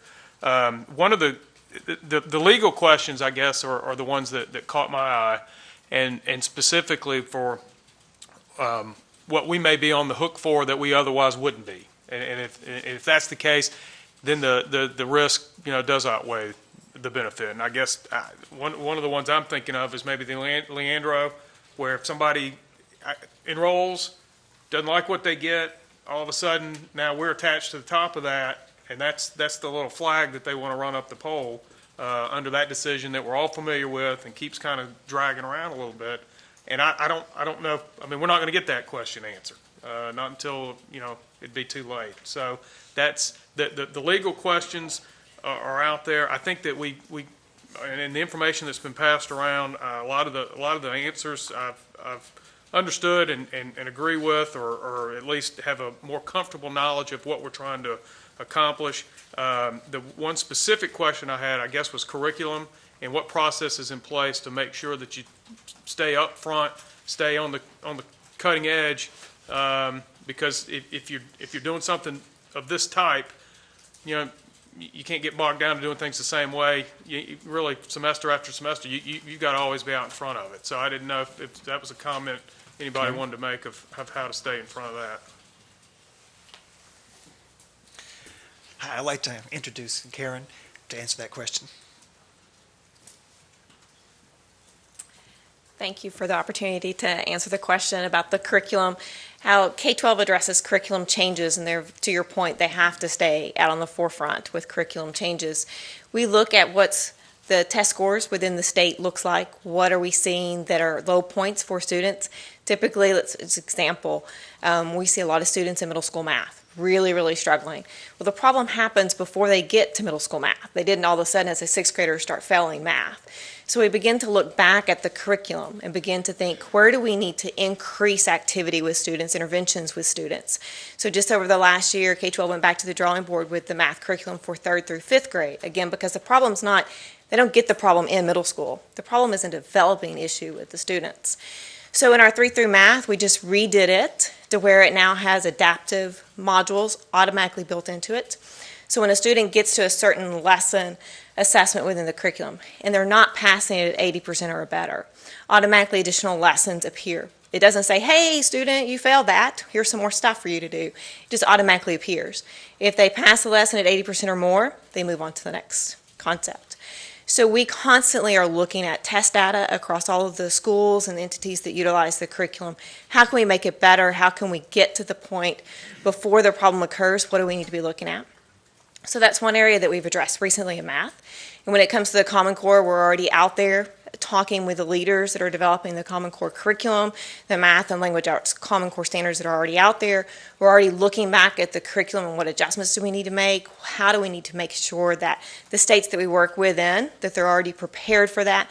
So we're already adapting our curriculum to make sure that we're ready for Common Core. So it is that constant evaluation based on state standards, state test scores, changes that may occur in your local curriculum, your local standards, and what's happening at the national level. Okay, good. Thank you. I think that's a critical piece. I'll wrap this up. I did want to echo something that Ms. Minot said, that I guess I'm a firm believer in there's multiple ways to go about getting our children educated. I too come from a different type of background. My kids have done various things. They're currently Cabarrus County School students, but it doesn't fit, the conveyor belt doesn't fit for everybody. And so again, philosophically, I understand what the concept is and why we're trying to do it, and to boil it down in its most basic fundamental way. Anytime you can challenge a government-run monopoly, I'm with you. Whether that means we're going to be able to work out the details or not, I couldn't tell you. But again, I think the boundaries of having a kid that lives in a specific neighborhood go to a specific school, and then he goes to that elementary school, then that high school, or that middle school, then that high school, just because of where he lives, those days are, I'm just not sure how much longer they're going to be there. Now, does that mean that changes what we do? Well, our job is still to continue to make sure that the children of Cabarrus County get the best possible education possible. And I think that was a good point that has been made by my fellow board members, that our responsibility is right here, although there's, I worry a lot at night. You go to bed, you read about schools in South Central Los Angeles or D.C. and what has happened and what's the answer, and funding's not, it's not the end all to be all. The evidence isn't there that's the one thing that, well, if we just had funding, we could get over the hump. That's not necessarily the case. There has to be other ways to get around and make sure that we don't lose these kids. So I don't specifically want to say that anybody's doing a bad job or point at any other district and say they're not carrying the weight, when I know that I can look with pride with what we do here. But I know those districts are out there. And those, it bothers me to know that there's kids today that can't get a quality education. And maybe I could be convinced that, hey, It doesn't matter to you, you're in Cabarrus County. And that, that's a fair enough statement. But it bothers me, and if there's a way to reach them or do something about it, then that's something I want to take a look at and listen to. Thank you, Mr. Chairman. Thank you also, Blake.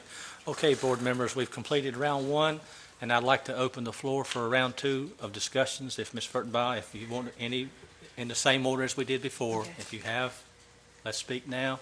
Yeah, thank you, And Mr. then we'll Chairman. move forward.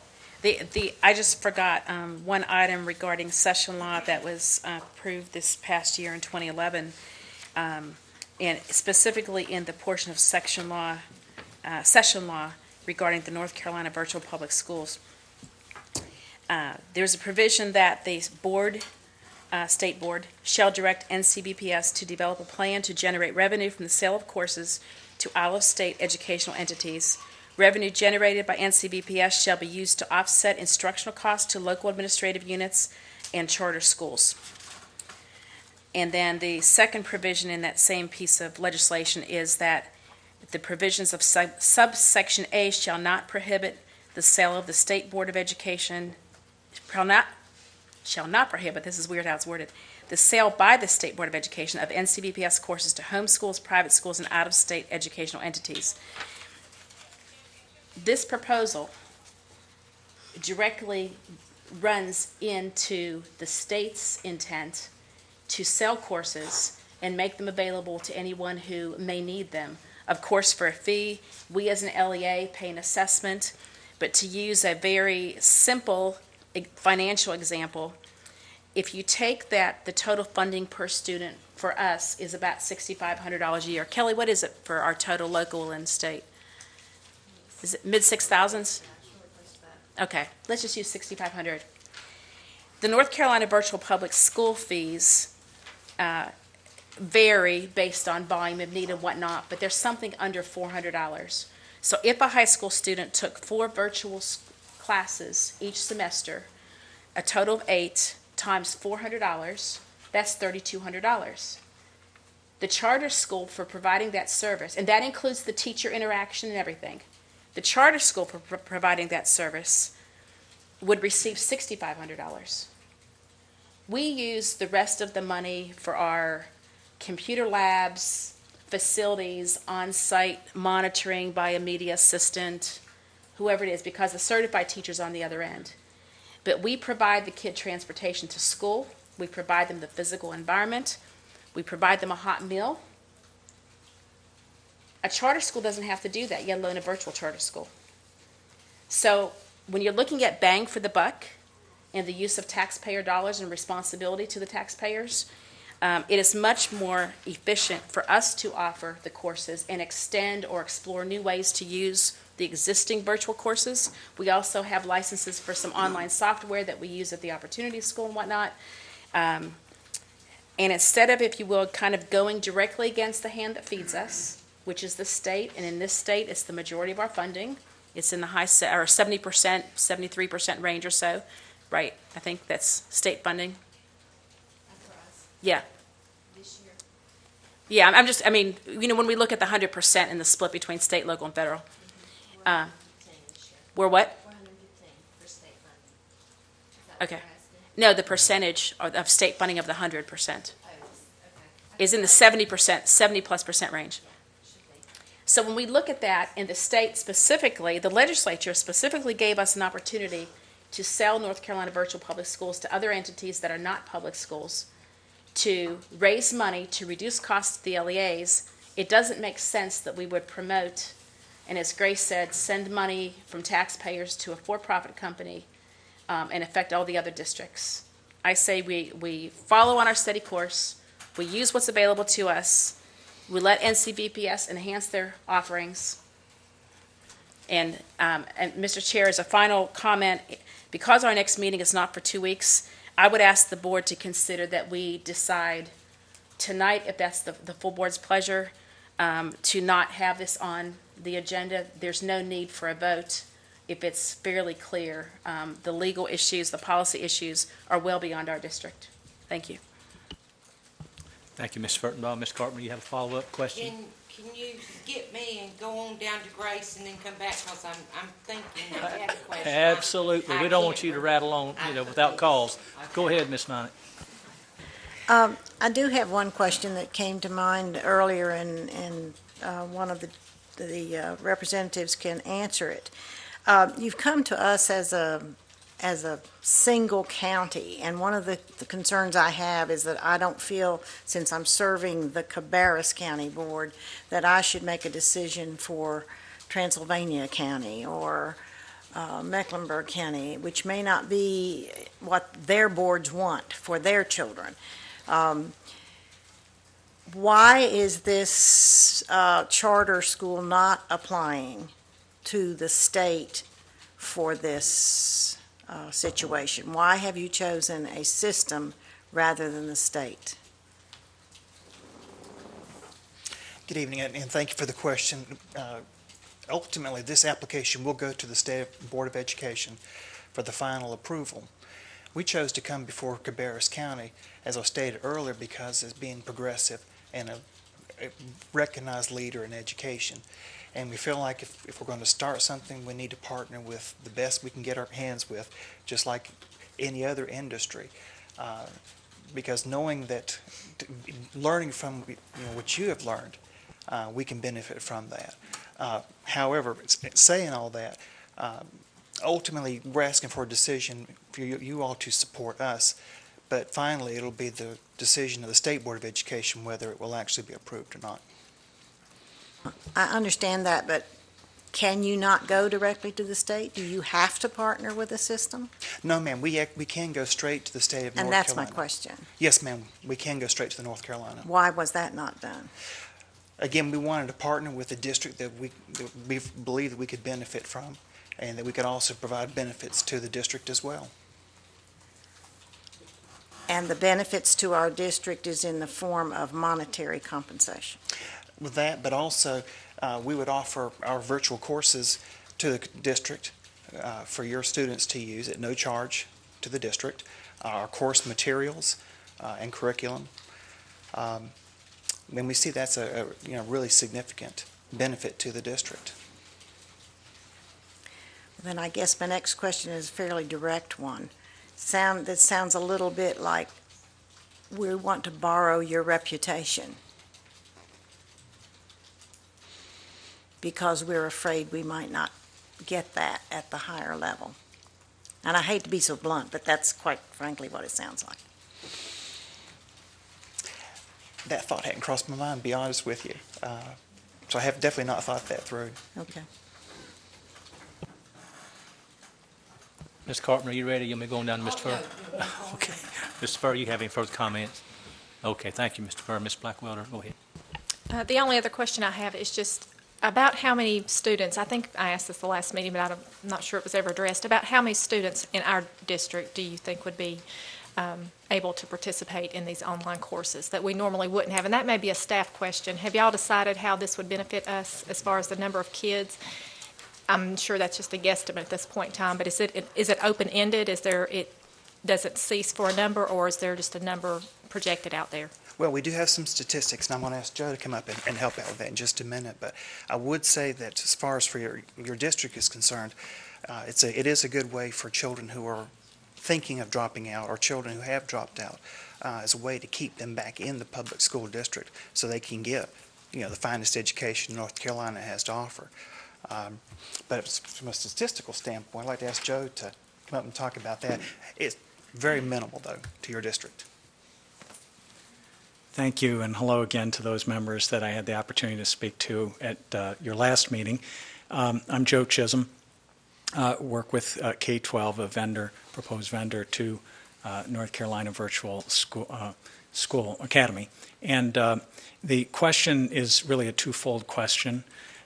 One is that the partnership would provide for some products and services to the district through the virtual charter school that would be in addition to the North Carolina Virtual Public School products and services that you use already.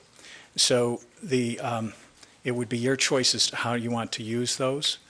how you want them to complement what you want to do in the district. If you want to do some new programmatic activities, there was some mention of 365 and other types of issues and things that could grow out of that. But that would be in addition to what you're already doing with North Carolina Virtual Public School. Now, with respect to residents of the districts that might participate in the North Carolina Virtual Academy, the estimate on that would probably be zero, because you would have services that would be identical if you choose to use them as the virtual academy, and you could offer those, as has been said, along with all the other services you already provide in the district.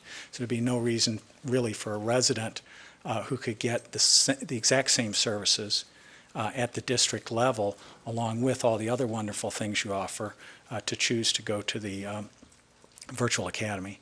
But that can't be predicted absolutely. It's a choice thing. There could be somebody that prefers a charter school environment for a certain reason. And one thing that was mentioned earlier about why a county, just an additional point to that is every charter school application, whether or not it, when it goes to the state, even if it goes directly, it has to choose a county to be located in. So it is a, if you will, a forced choice. It has to have a county. Theoretically, a virtual charter school application could select Cabarrus County, not go through the county, get approved at the state level, not have a relationship with the county, not collaborate, and not share resources. But this board has instructed that it wants to have that kind of collaboration because it's beneficial for students. So, thank you.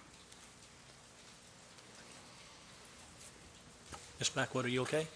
Actually, I would like to have staff response. I'm not sure who would be the appropriate person, but hearing the board members' concerns, are there any comments that you would like to make to us that might give us a better answer on some of the questions or any type of comments that you would make? May I start? Yes, absolutely. There were so many questions. I'm trying to remember them all.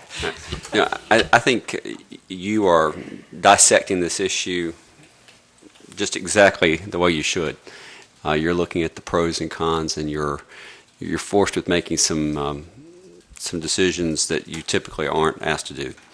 But I think the benefits to our district have been stated, and I want to re-emphasize them. One, there are a number of courses that the virtual public school does not offer that K-12 does offer that our students could tap into immediately and benefit from.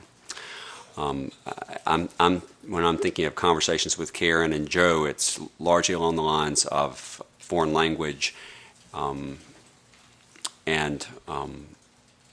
AP courses that have most impressed me, that where we're paying for those courses for the virtual public school, we would get them free of charge. I think Kelly told us a moment ago something that we all need to hear. We found out that we have fallen in ranks now in North Carolina to the 115th lowest funded school district by the state. And somebody's offering to give us quality services to our children, and I think we need to give that serious consideration. And I do think that the point of borrowing our reputation is one to, as we've said, is one to look at, but it's also one to feel privileged that we that we're prosperous to the point that someone would think they would benefit with the state board if they attached themselves with us. I do believe philosophically that 3 to 5 years from now there will definitely be a virtual charter school in this state. It could be in conjunction with the North Carolina Virtual Public School, and we could see that effort progress to the point where that is exactly where it happens. But if you look at what's happening around the country, it's happening everywhere except in North Carolina now, around us, and I believe it is going to happen in the near future. We have a chance to get on board with it, to learn from it, for our students to benefit. And you are exactly right. The other 114 school districts in our state will lose students to it, and they will not have the benefits that we are being offered. So that is a difficult part of the equation. But I'm the superintendent of Cabarrus County Schools. And I teach my principals to fight for their schools, and I'm here to fight for my school district. And yes, I do try to take things into the larger context, but I believe strongly that we can benefit from this, and that virtual is probably going to be a part of every child's educational experiences within the next 5 to 10 years. It's just, it's growing quickly, and many, many students are attracted to it. But I do value and respect the way that you're analyzing this decision, and if others want to speak to this, they certainly may, or you don't have to. It's your choice. Mr. Chairman, if I may restate my question, I think I need to ask it in a different way so that Joe can answer it. I guess what I really meant to ask you, since we would be partnering, would our students get priority registration, or would they be just first come, first served basis? But with us being the proposed partnering district, would our students receive preferential registration, I guess is what I would ask. Well, registration for the North Carolina Virtual Academy, that will be a statewide registration. As Matthew mentioned earlier, in the admissions process, it will be targeted to make sure that there's a balance, which is required in the Charter School Act. Where the district would receive priority is in their own suite of services and how they choose to administer that. So if you want to look at it that way, that's kind of front of the line in terms of having access to the services. And the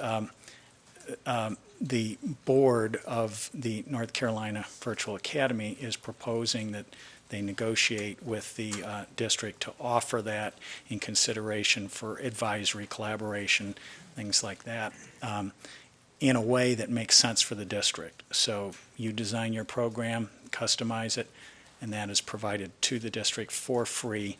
So they're getting state-of-the-art, very valuable things. And just to point out, again, it's in addition to what you're already subscribed to with the North Carolina Virtual Public School. Did I get to the heart of your question there? Thank you. Okay, thank you.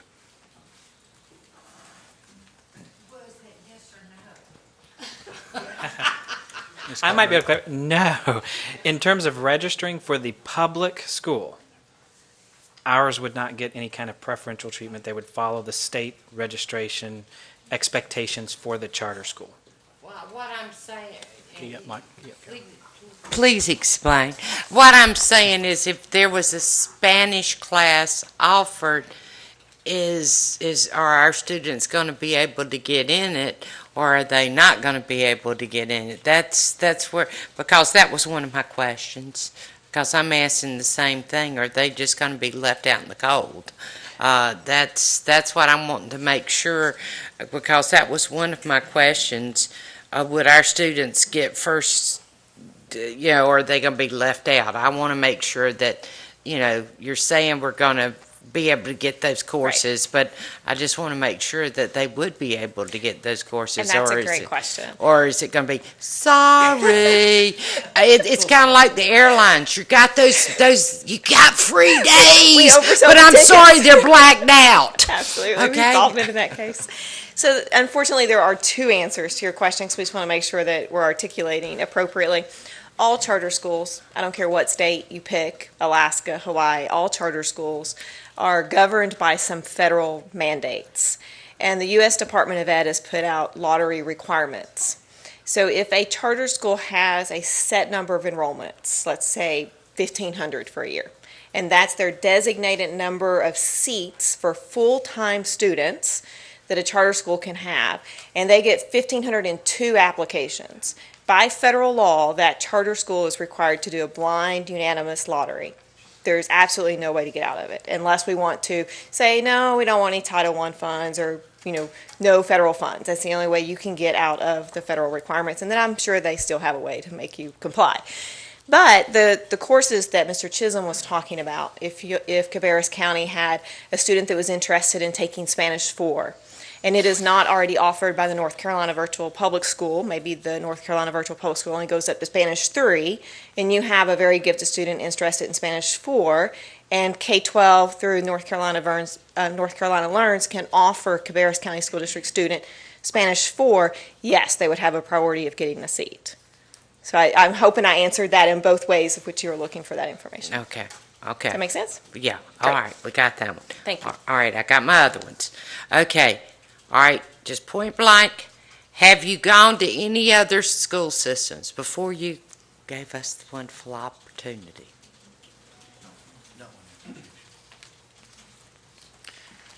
No, ma'am, we only made one application. That was to the best district in North Carolina. Okay, that answers that question. All right.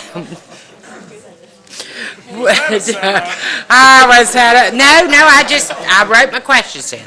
Okay, all right, and then my other question.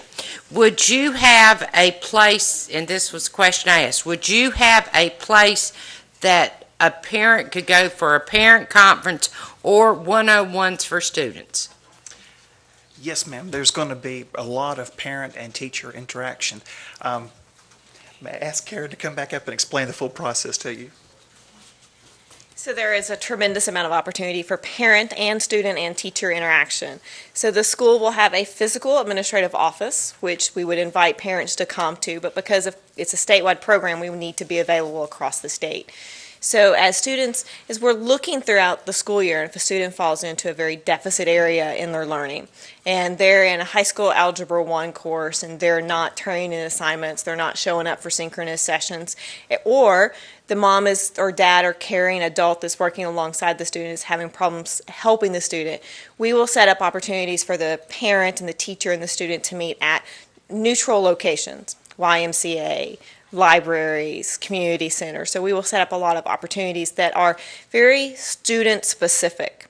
Like if your child is having a very specific problem and we see it reoccurring and we want to meet one-on-one, we can make that happen. And then as the school grows, the administration of the school will be charged with constantly monitoring the needs of the students and the families, as I'm sure happens at Cabarrus County on a regular basis with your strategic planning. So the administration goes through the process of looking at the needs of the students.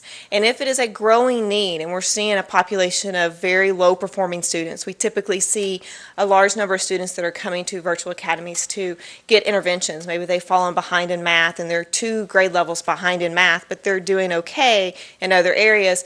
If we see that type of population growing in the school district, sometimes the school will set up every Tuesday, we're going to meet at a local libraries or set up with partnerships with local YMCAs to have one-on-one direct instructions with students or just tutoring time. Teacher's going to be here for 2 hours every Tuesday, drop by for tutoring. Sometimes it is more directive. It becomes a part of their enrollment criteria to show up, or it's come because you need the help. Thank you. Well, thank you, Ms. Carpenter. Mr. Kiger, your final comment, please. Okay, the only last thing I want to do is just ask Mark if was there any of the legal questions that were presented. Did you want to comment on any of those? I did. I got those on Friday, and I've started work on a response, but I propose giving a written response to everybody. I know some of the answers, some I don't. I need to do some more research on, so I don't have answers on all the legal questions. I do, while I have the mic, I guess a procedural point. Under the statute, we have until February 1st to act on the application. So I do think we need to either vote yes or no on the application. I don't think just removing it from the agenda, I think, would not be an option under the statute. So I think at the meeting in 2 weeks, we either need to give preliminary approval based on the criteria or deny it. They have a right to appeal. If we deny it, they can appeal that to the state board and ask them to review that disqualification. But I do think we would need some action from the board, yes or no, on the 23rd. Okay, board members, I've heard from all of you at least twice, and you haven't heard from me. And I want to speak my little bit about this.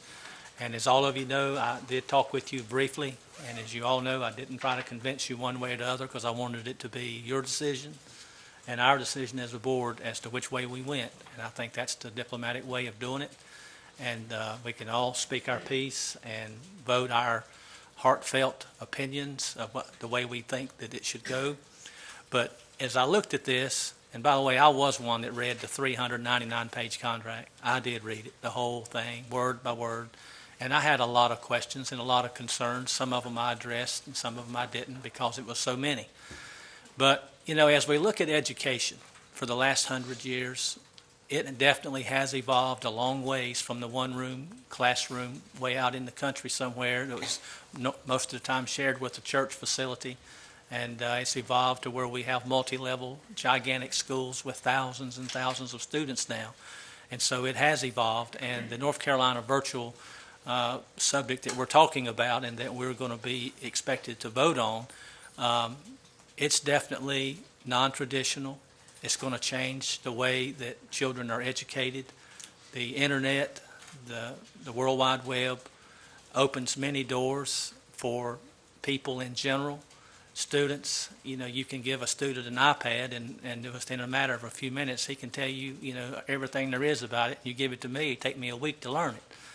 Because, I'm from the old school, which is where most of us sitting in this room tonight are from, the old school. We went to the traditional type school. We got our education there. Some went on, some didn't. And some, like Ms. Furtenbach, did have the opportunity to be taught at home under private circumstances. But I did have a lot of concerns, and some of my concerns were, Karen, you mentioned about, providing facilities for the parents and students to meet. Well, that's good if you're in a traditional school setting, but if you're in a virtual school setting, that could be for a Concord student or a Murphy, North Carolina, or an East Coast student. It could be in the center of the state, and they meet there, and that's at the total expense of the parent. Testing for the children is total expense of the parent, and my reading on this, looking at it from every different angle that I could, it's putting a lot of weight on the parent. We used to have one parent working, but we're in a two-parent working situation now. In the economy that we live in, one person working in a family can't make it these days unless they make an astronomical amount of money. But the average citizen in Cabarrus County, it takes two people working to make it work in this society, and I think most of you would agree with that. And so what I'm looking at is the virtual school takes a lot of time for a parent or another suitable adult to be in a supervisory capacity of that student to see that they get the required number of hours per week, which this is a 24/7 program. These programs are available 24 hours a day, 7 days a week, and if both parents work, they come home, they got to get dinner, they got to do all that. In a traditional school setting, the kids start their homework as soon as they get home in a non-supervised position. So I've tried to look at it from every angle, from the pros to cons. I did a lot of research. I spent pretty much the biggest majority of the day researching different school districts. And the superintendent mentioned, it's a wave, charter schools. It seems to be a wave across the country.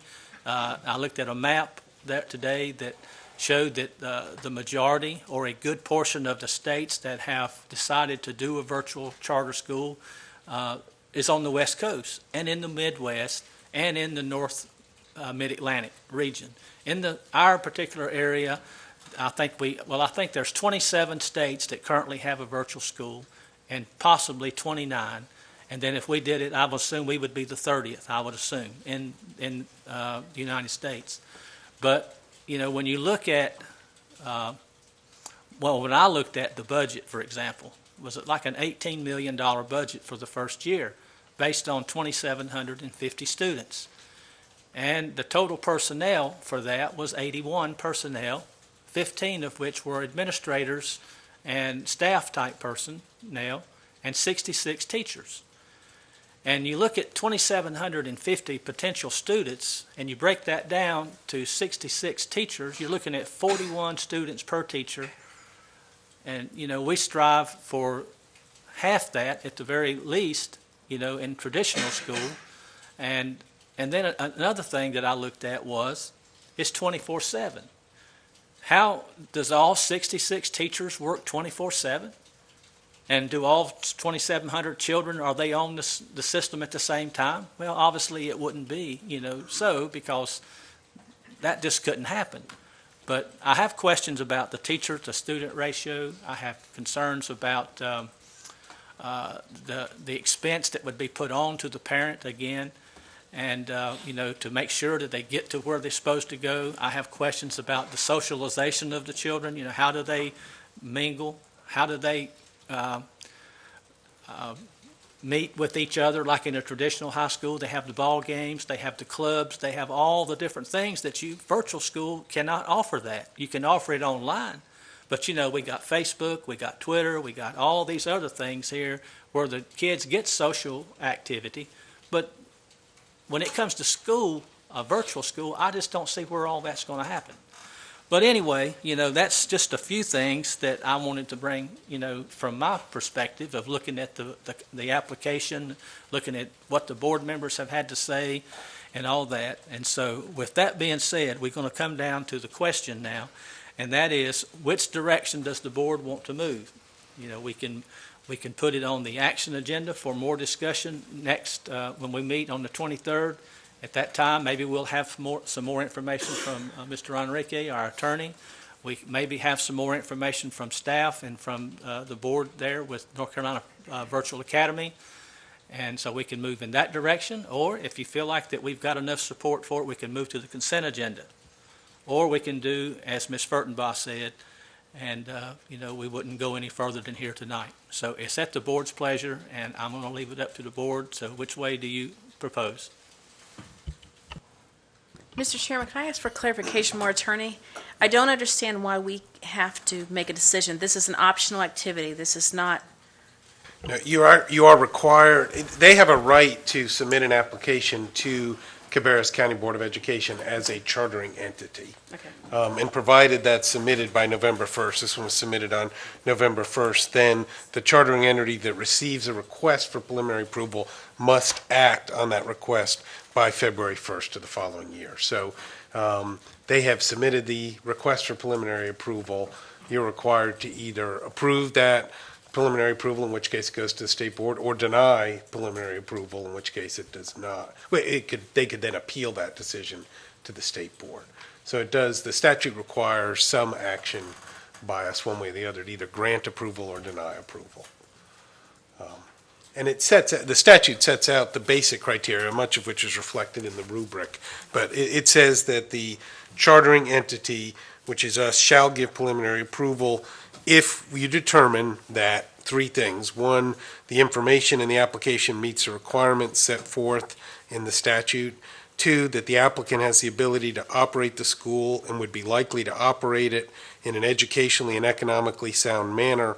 And three, granting the application would improve student learning and achieve one of the other purposes set out in the statute. So that's kind of the criteria. And then the evaluation breaks those out into some more detail, the model state board evaluation. So I think that's really what you're being asked to do is, does this application meet this criteria? And we've obviously heard some things, it does in some ways there are concerns, but I think that's the task for the board to determine. I will say the statute clearly provides that provision after talking to the folks at the state board. It's highly unusual. In fact, I think maybe the only time that a charter school's actually asked the local board to be the chartering entity, and certainly in the case of virtual high school. So this is unchartered territory. The statute says they can come to you can give preliminary approval. I think it's an appropriate, format. They're using the right process, but it is unusual. And that's one of the reasons it's taken me a little while to answer some of your questions, particularly about what the board role would be on an ongoing basis as the chartering entity. The state board can't point me to any models where there's a local board that's a chartering entity that's then being approved. So I'm having to do some real research to figure out what our role is. It is clear, for example, that you could revoke the charter as a chartering entity, but the criteria for doing that and how that would actually play out is less clear as a legal matter. So that's one of the issues I'm looking at if you are the chartering entity. So it's an unusual approach, but it's allowed by statute. And obviously, a virtual school is by definition also breaking some new ground. It's not your typical brick and mortar charter that's in a particular district and being assessed. So I think it presents some new challenges on all sides. Thank you, Mark. With that being said, that break I wanted to take a while ago, he's ready for the camera change now, if you're ready.